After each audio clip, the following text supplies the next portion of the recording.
이 세상에서 가장 소중한 것이 있다면 그것이 뭘까 하는 것입니다.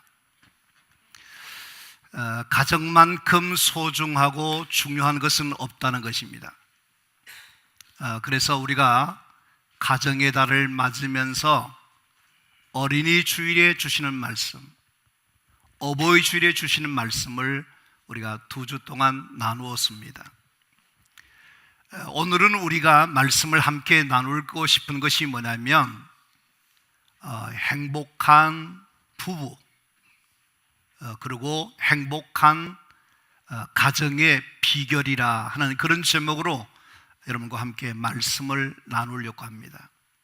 하나님께서 오늘 이 자리에 참여한 우리 모두에게 특별하신 하나님의 은총이 함께 해주셔서 여러분의 개인이 행복하시고 여러분의 부부가 행복하시고 가정이 행복한 그런 은혜와 축복이 있어지기를 간절히 바랍니다. 가정이라고 할 때에 가정의 구성원을 우리가 생각할 수 있습니다. 가장 기본적인 것은 우리 개인이 될 수가 있겠죠.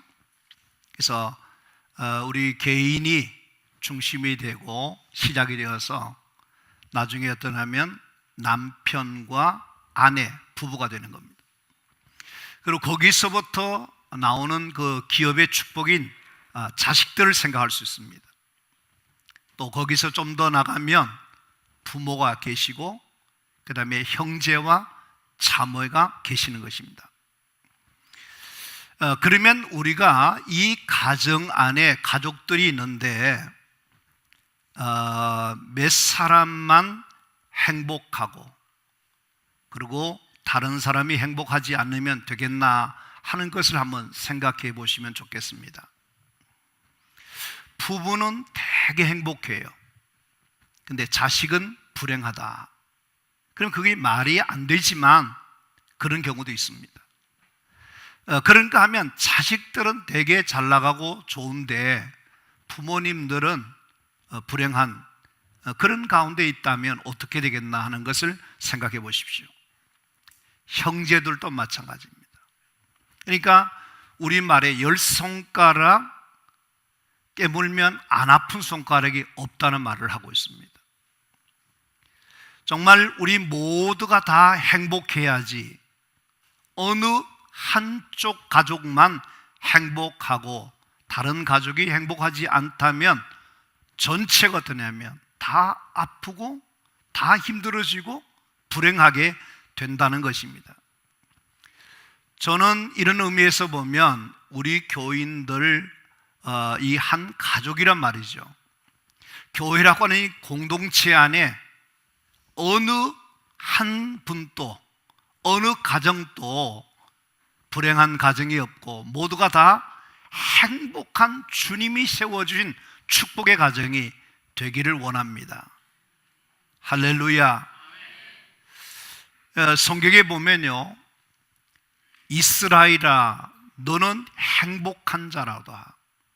너같이 복을 얻은 자가 누구냐 그렇게 말씀하시는데 하나님 아버지가 원하는 것이 뭐냐면 이 자리에 참여한 여러분 한 분 한 분이 다 행복하기를 원하는 줄로 믿습니다. 뿐만 아니라 여러분들이 가진 그 가정이라고 하는 이 공동체 안에 모두가 다 하나님의 은혜와 축복 가운데 행복한 가정이 되기를 원하는 것입니다. 이것이 왜 중요하냐면요, 한 사람, 한 가정의 부부의 행복은 거기서 끝쳐지는 것이 아니기 때문입니다. 부부가 행복하면 가정 전체가 어떠냐면 행복해지는 겁니다. 그러면 한 가정의 행복은 한 가정의 행복 끝나는가? 그렇지 않습니다. 어떻게 되죠? 이웃이 행복해지게 됩니다. 그러면 그 이웃이 우리 교회도 이웃이 될 수 있는데 교회가 어떠냐면 행복해지는 거예요. 사회가 행복해집니다. 그러면 이 사회가 건강한 사회가 되고 살기 좋은 세상이 되고 참으로 하나님의 축복이 넘치는 그런 복된 세상이 되어주는 줄로 믿습니다. 그렇기 때문에 한 사람, 한 부부, 한 가정의 행복이 너무너무 중요한 것입니다. 저는 평소 그런 생각을 해봅니다. 목사가 행복해야 되겠다. 여러분께서 개인적인 목사 혼자만의 행복이 아닙니다. 오해하지 마시고요. 여러분께서 여기 있는 이 목사가 행복해지면 어떻게 되겠나 하는 것을 생각해 보면 여러분들도 결국은 어떠냐면 행복한 신앙생활이 가능하게 됩니다. 자, 보세요. 목사가 행복하지 못해요. 그러면 어떻습니까? 강대상에 올라와서 그럴 일도 없겠지만 기분 나쁜 마음으로 화풀이 하듯이 설교하거나 뭘 이야기하면 어떻게 되겠습니까? 교인들이 상처받을 수도 있고 힘들어질 수도 있고 그렇지 않습니까? 그러니까 제일 중요한 것이 뭐냐 할 때에 목사부터 먼저 행복한 목사가 되고 행복한 목회가 되어야 전 교인들이 다 행복해진다는 거예요. 우리 교회가 그런 역사가 있기를 원합니다. 하나님께서 그렇게 축복해 주실 줄로 믿습니다. 다른 어느 곳 교회보다도 분당 제1교회에 소속돼서 나는 참 행복한 신앙생활한다, 그런 역사들이, 고백들이 우리 가운데 있어지기를 원합니다. 우리끼리 모이면, 누구끼리요? 우리끼리 모이면 이야기하는 것 중에 이런 이야기가 있습니다. 교회에서 말썽을 피우고 문제를 일으키고 그렇게 하는 그 사람들 중에는 대체로 부부 사이가 안 좋다든지 가정이 건강하지 못하고 행복하지 못한 사람들 중에서 그런 경우가 있다라고 말합니다. 왜냐하면 가정 안에서 불만족이 밖에 나와서 어떠냐면 폭탄을 터뜨리듯이 문제를 일으키게 된다는 것입니다. 그러나 원만하고 행복한 부부와 가정생활을 하는 사람들 같은 경우는 어떠냐면 원만하고 행복하기 때문에 그런 일을 잘 일으키지 않는다는 겁니다. 하여튼 우리 부부가 행복하고 가정이 행복해야 하는데, 최근 통계치에 의하면 한 해 동안 결혼하는 그 쌍이 50만 쌍이 조금 더 된다 그럽니다. 그런데 이혼하는 쌍이 얼마냐면 20만 쌍이 넘는다는 겁니다. 그러니까 외국에서 일어난 이야기가 아니라 한국이라고 하는 우리 나라가 어떠냐면 선진국보다 오히려 이혼율의 속도가 더 빨리 가고 있다는 거예요. 늘어나고 있다는 겁니다. 최근에는 어떠냐면 황혼 이혼이 계속해서 늘어나고 있다는 겁니다. 이거는 뭘 말해주나 하면요, 우리가 믿어지진 않지만 현실이 뭐냐면 가정들이 무너지고 해체되고 위기를 맞고 있다는 겁니다. 우리가 가정을 이루고 일생 동안 서로 사랑하고 화목하고 행복해야 되는데 그렇지 못한 현실을 우리가 직면하면서 참으로 안타까운 마음을 갖지 않을 수가 없는 것입니다. 법적으로는 부부이지만 실제적으로는 이미 마음도 모든 것도 부부가 아닌 남남과 같은, 그래서 아이들 때문에, 체면 때문에, 주위 눈총 때문에 어쩔 수 없이 그렇게 있는 그런 부부들이 있다는 겁니다. 그래서 주보에도 소개해 있습니다만은 행복한 결혼 생활 유지하기가 얼마나 어려운지 어느 작가의 결혼 생활에 묘사한 글에 의하면 이렇습니다.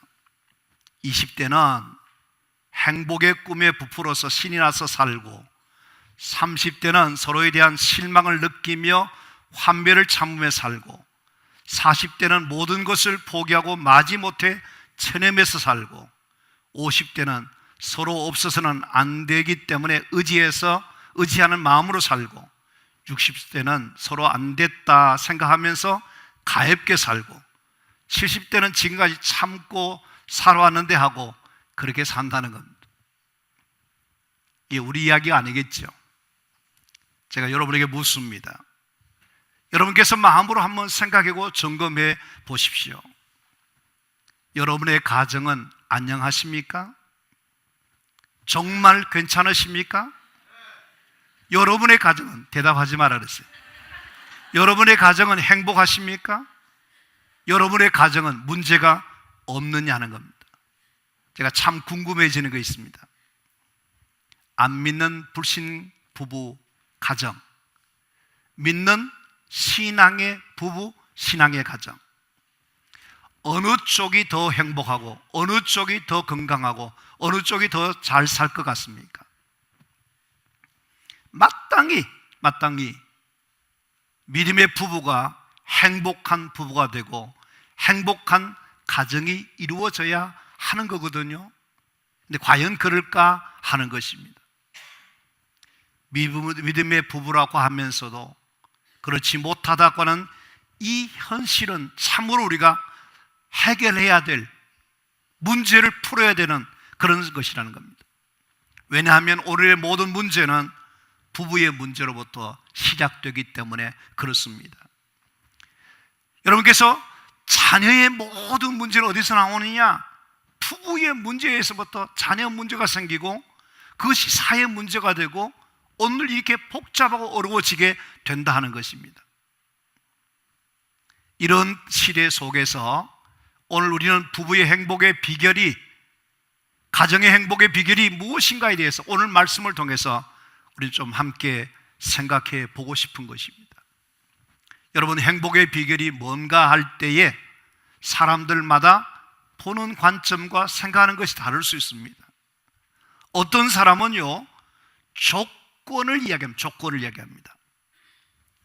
조건만 잘 갖추어지면 그것 때문에 부부가 행복해지고 가정이 행복해질 거라 그렇게 생각합니다. 그게 정말 맞나 하는 겁니다. 이게 정답이냐 하는 겁니다. 저는 마태복음 19장의 예를 들어서 한번 소개해 드리고 싶습니다. 여기 보면 부자요, 청년이요, 그리고 관원인 사람의 이야기 나옵니다. 여러분이 아듯이 청년이라고 하는 이 젊음이 얼마나 좋은 조건인지 모릅니다. 나이 드신 분들은 젊었을 때의 그 젊음 자체가 얼마나 아름답고 귀한 것인가 설명할 필요가 없을 것입니다. 그런데다가 이 사람은 어떠냐면, 도덕적으로 어떠냐면, 살인하지 마라, 도둑질하지 마라, 그건 다 지켰다 그러거든요. 이것은 뭐냐면 도덕적으로, 윤리적으로 흠결이 없는 사람이었어요. 거기다가 이 사람은 어떻습니까? 어떻게 하면 영생을 얻으리까 하고 종교성도, 신앙심도 가지고 있는 사람입니다. 거기다가 뭐까지 있냐면 부자라 그랬어요. 남들보다도 더 많은 재산을 가지고 있는 그런 사람입니다. 그러니까 우리가 보면 한 가지 조건만 있어도 좋겠는데 어찌된 영문인지 이 사람은 기분 나쁠 정도로 모든 조건이 다 갖춘, 완벽한 조건을 갖춘 그런 사람입니다. 그렇기 때문에 이 사람을 조건적으로 보면 행복하고 만족하고, 그리고 더 이상 바랄 것이 없어야 되는데 예수님에게 찾아온 것은 뭘 말하냐는 겁니다. 그가 지금 가지고 있는 모든 조건이 자기의 문제를 풀어주지 못하고 그 모든 것이 만족하지 못하고 행복하지 못했다는 겁니다. 이것이 우리가 관심을 가져야 할 일이라는 겁니다. 여러분, 행복이라는 것이 소유에 있는 것이 아니라는 겁니다. 행복이라는 것은 그 마음에 있는데 사람이 외형적인 조건들이 아무리 좋아도 그것 때문에 행복해지는 것이 아니라는 겁니다. 근데 사람들은 어떠냐면 이것을 모른다는 겁니다. 아는 것 같지만 실제로 그것을 받아들이지 않고 그것을 인정하지 않는 거기 때문에 많은 사람들이 시행착오를 당하고 문제가 되는 경우가 많다는 것입니다.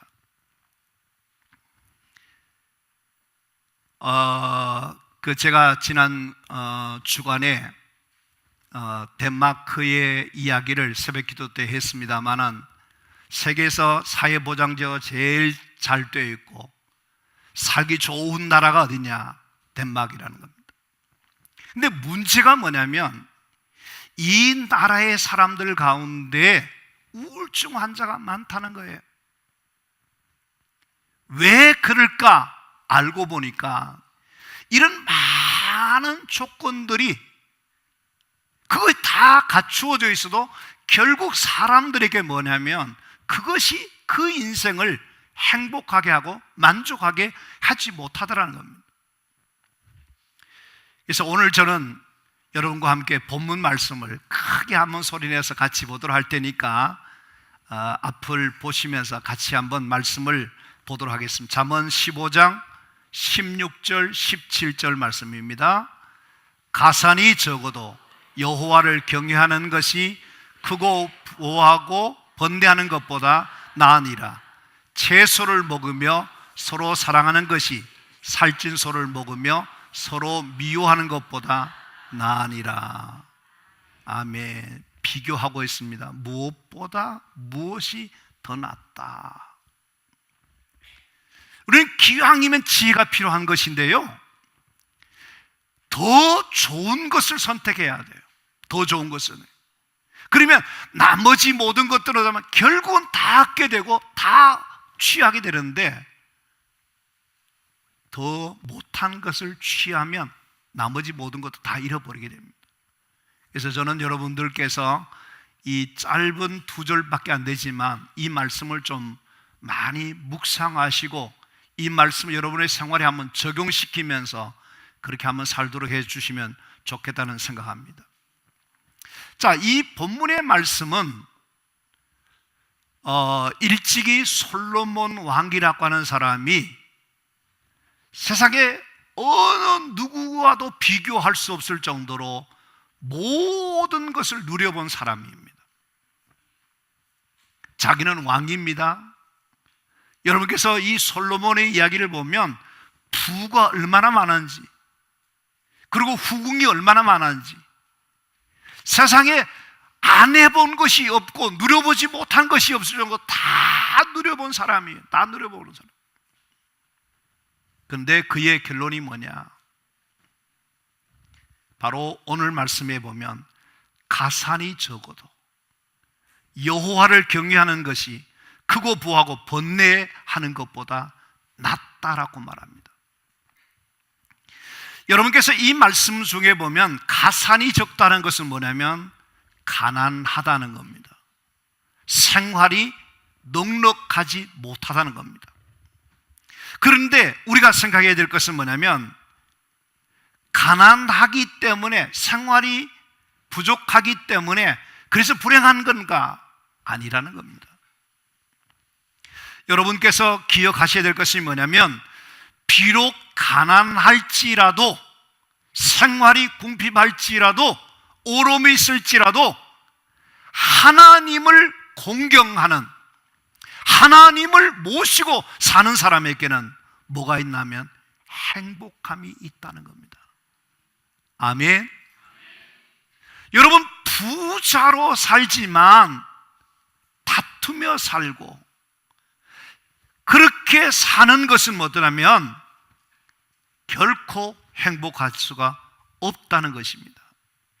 그래서 가산이 적어도 행복한 사람이 있고 가산이 많아도 불행한 사람이 있다는 것은 우리에게 뭘 말해주냐면 행복은 조건이나 외형적인 어떤 것이 아니라 우리 마음의 중심에 누구를 모시고 누구와 함께 하느냐, 이것이 중요하다는 것을 우리에게 일깨워 주고 있는 것입니다.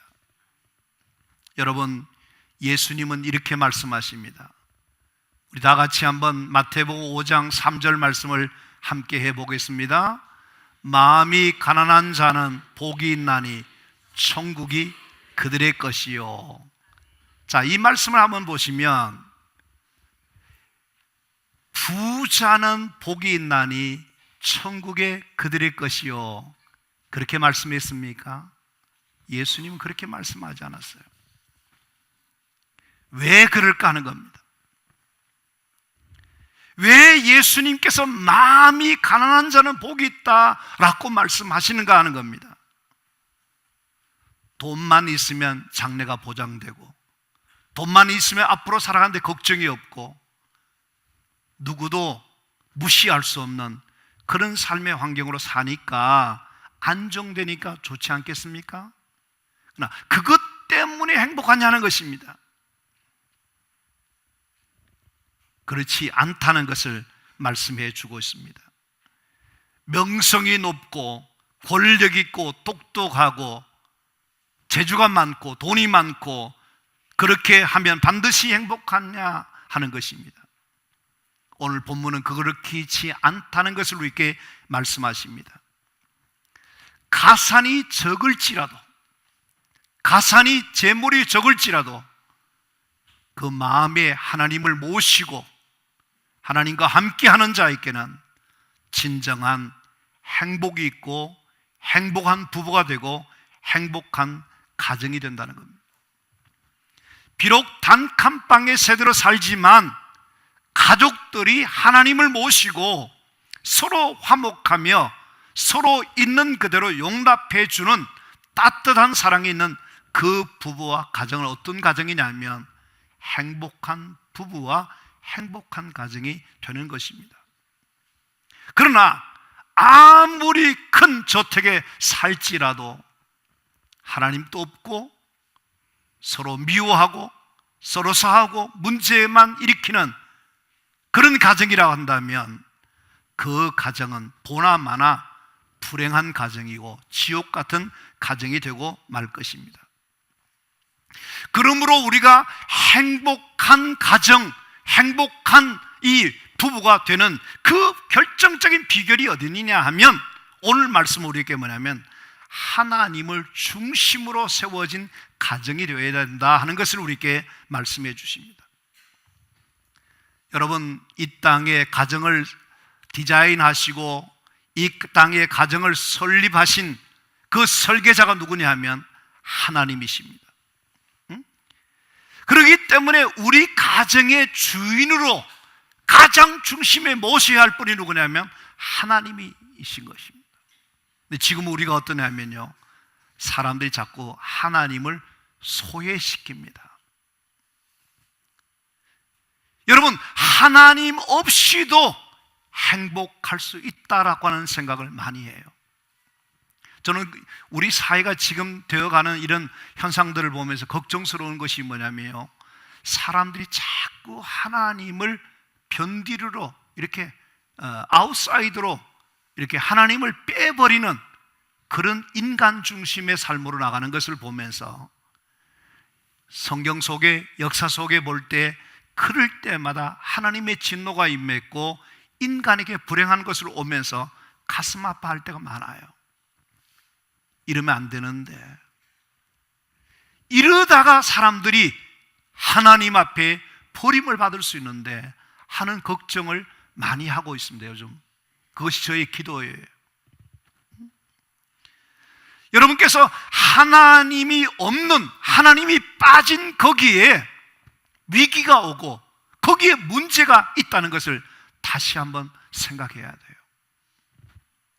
우리가 생각할 때에 하나님이 우리 가정의 중심이 되고 하나님이 우리 가정의 주인이 되고 하나님이 계시면 어떤 위기가, 어떤 역경과 고난과 어려움과 도전이 온다 할지라도 충분히 극복해내고 승리하고 이겨낼 수 있는 가정이 될 수가 있을 줄로 믿습니다.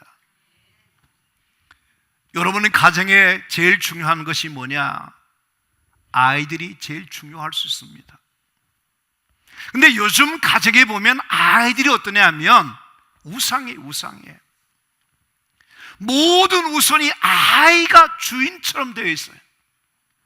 그렇다고 가정의 아이들 무시하라는 거 아닙니다. 굉장히 중요한 거 맞아요. 어떤 가정에는 남편이 주인이에요. 남편이. 어떤 가정은 아내가 중심이에요.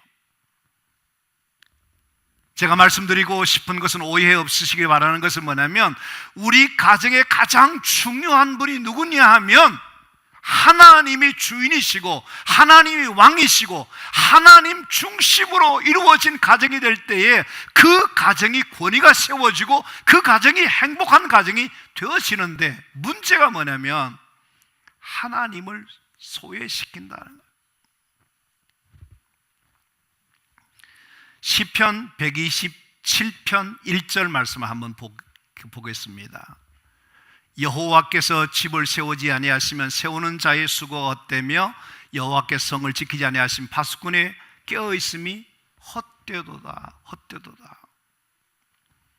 여러분, 하나님 없는 가정, 하나님 없는 인간의 삶을 한번 생각해 보세요.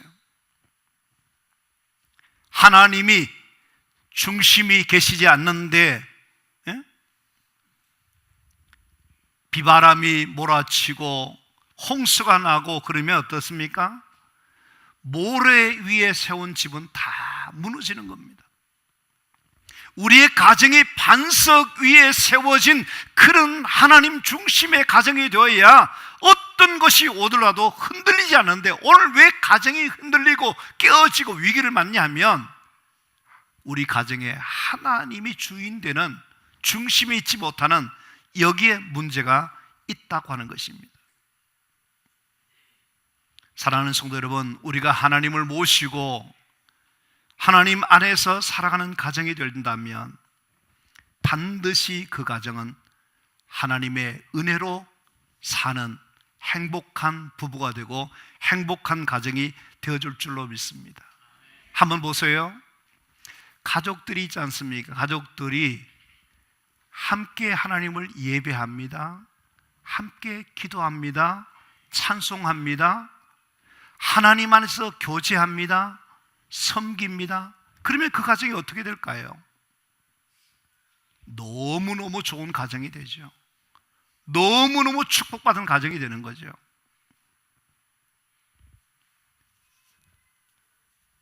우리 외손자가 그렇게 얘기하더라고요. 한 2주 전에요, 전날을 페이스톡을 하다가 이 녀석이 뭐냐면, 교회 할아버지 축복 기도해 주세요 그러는 거예요. 축복 기도해 달라는 거예요. 아, 제가 은혜를 받았어요. 은혜 받았어요. 예? 며칠 전에 저희 집에 한번 놀러 왔는데 얘가요, 할아버지인데 축복 기도해 달라는 거예요. 물론 배워서 그러겠지만 여러분의 가정이요, 하나님 안에서 이루어진 그 가정이 된다면 어떤 가정이 될 것인가 생각해 보시면, 우리가 이 가정을 통해서 하나님의 이름이 영광 받으시도록 하시고, 정말 우리 가족 모두가 꿈을 꾸고 함께 기도하면서 나가는 것이 뭐냐면, 하나님께서 이 땅에 세워진 우리 가정을 통해서, 우리 부부를 통해서 하나님의 나라와 그 영광을 구하는 그런 가정이 되면 틀림없이 여러분의 가정은 최고로 축복받은 행복한 그런 가정이 될 줄로 믿습니다. 그런 은혜와 축복이 우리 교인들에게 있어지기를 축원합니다. 축원합니다. 두 번째, 우리가 보면 행복한 부부와 행복한 가정이 되는 비결이 뭐냐 할 때 감사가 있어야 돼요. 감사가 있어야 돼요. 지그지글러라고 하는 사람이 뭐냐면 이런 표현을 했습니다. 나는 감사할 줄 모르면서 행복한 사람을 한 번도 본 적이 없다. 저는 그 말이 너무 좋더라고요. 너무 좋더라고요. 여러분 마음속에 감사한 마음이 없는데 그 사람이 행복한가? 저는 그렇게 생각하지 않아요. 우리 마음속에 감사로 꽉 들어차 있고 감사한 마음을 가지면 행복할 수가 있는데, 문제가 뭐냐면 감사가 바닥나고 감사가 식어지고 감사함이 없기 때문에 뭐가 나옵니까? 불평이 나오고 문제가 보이고 흠이 보이고 다른 것이 보이는 겁니다. 여기 뭐라 그러면 서로 사랑하며라고 하는 말씀하는데, 이 서로 사랑함은 어디서 나오는가? 감사할 때에 가능하게 되는 것입니다. 그렇기 때문에 감사는 행복에 이르는 길이고 그 결과가 행복의 열매로 나타나는 것이 감사인 겁니다. 그래서 우리 성도님들이 이 세상에서 제일 중요한 것이 뭐냐면 우리 마음 속에 감사의 마음이 있어져야 한다는 겁니다. 여러분이 어떤 기도를 하는지 모르겠습니다만은 여기 17세기의 영국의 한 시인이 기도한 것을 한 수를 가르쳐 드릴 테니까 한번 이분의 기도를 여러분에게 한번 적용해 보면 좋겠어요. 주님, 주님은 제게 너무나 많은 것을 주셨습니다. 제게 한 가지만 더 주십시오. 감사할 수 있는 마음을. 할렐루야죠?